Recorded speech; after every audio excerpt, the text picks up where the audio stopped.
बिस्मिल्लाहिर्रहमानिर्रहीम। हज़रत आमना रज़ी अल्लाह ताला अन्हा फरमाती हैं, जब मेरा बच्चा मेरे पेट में था तब मैं अजीब अजीब चीज़ें देखती थी। अगर मैं घर से बाहर निकलती तो बादल का एक साया मेरे ऊपर आ जाता और मुझे धूप ना लगती। जब मैं पानी भरने के लिए कुएं पर जाती तो रास्ते में जितने पेड़ होते उनकी टहनियाँ मेरे सामने झुक जाती, जैसे मुझे सलाम कर रही हों। मैं हैरान थी कि ये सब मेरे साथ ही क्यों हो रहा है। जब कुएं के पास पहुंचती तो नीचे का पानी अपने आप ऊपर आने लगता और मैं बड़ी आसानी से पानी भर लेती।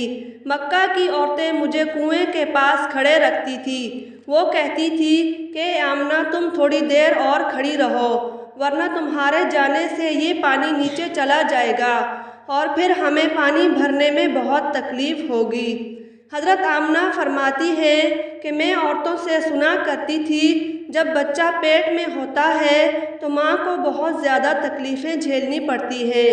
ये बातें सुनकर मुझे अपने बारे में बड़ी हैरानी होती थी कि मुझे तो इन 9 महीनों में कोई तकलीफ़ देखने को ना मिली। यहाँ तक कि जब तक मेरा बच्चा मेरे पेट में रहा तो मेरे सर में दर्द तक ना हुआ। इसी तरह हज़रत आमना रज़ी अल्लाह ताला अन्हा को बड़े अजीब अजीब ख्वाब आते थे।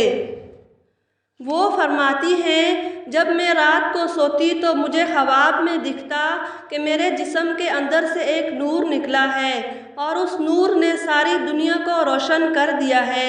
ये सब देखकर मुझे यकीन हो चुका था कि मेरे पेट में जो बच्चा है वो कोई आम इंसान नहीं है।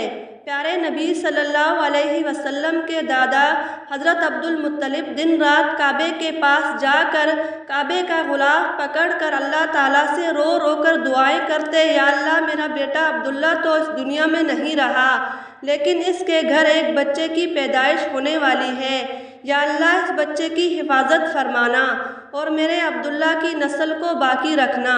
नबी सल्लल्लाहु अलैहि वसल्लम के सारे चच्चा इसी इंतज़ार में रहते थे कि हमारे भाई अब्दुल्ला के घर बच्चा कब पैदा होगा। यहूदियों की किताब तौरेत में लिखा हुआ था, जब आखिरी नबी आएगा तो उसके पैदा होने से पहले आसमान पर एक लाल रंग का सितारा निकल कर चमकने लगेगा। और जब नबी सल्लल्लाहु अलैहि वसल्लम की पैदाइश के 10 दिन बचे तो आसमान पर वो सितारा निकल आया। उसे देखकर यहूदियों की भाग दौड़ मच गई।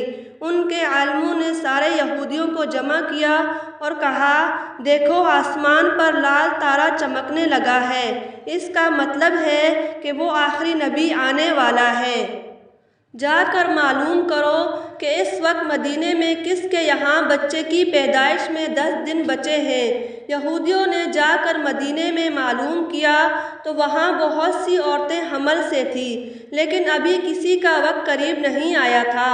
उन यहूदियों ने आकर अपने आलिमों को बताया कि मदीने में ऐसा बच्चा पैदा होने वाला नहीं है।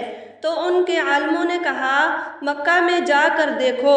तो सारे यहूदी मक्का पहुँचे। वहाँ पूछा कर यहाँ किसी बच्चे की 10 दिन बाद पैदाइश होने वाली है।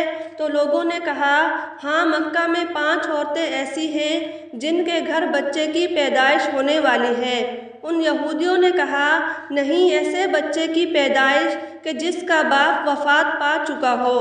तो लोगों ने बताया कि हाँ अब्दुल मुत्तलिब के यहाँ बच्चा पैदा होने वाला है, उसके बेटे के कुछ ही महीने पहले वफ़ात हो चुकी है। वो सब यहूदी रोते हुए अपने आलिमों के पास पहुँचे और कहने लगे, हाय अफसोस, आज नबूवत यहूदियों से निकलकर मक्का वालों के पास पहुँच चुकी है। वक्त यूं ही गुज़रता गया और हमारे प्यारे नबी सल्लल्लाहु अलैहि वसल्लम की पैदाइश हुई। हज़रत अब्दुल मुत्तलिब ने आपका नाम मोहम्मद रखा। सुबहान अल्लाह। उम्मीद करती हूँ आपको आज का वाक़या पसंद आया होगा। हमारे चैनल को सब्सक्राइब करें, वीडियो को लाइक शेयर ज़रूर करें।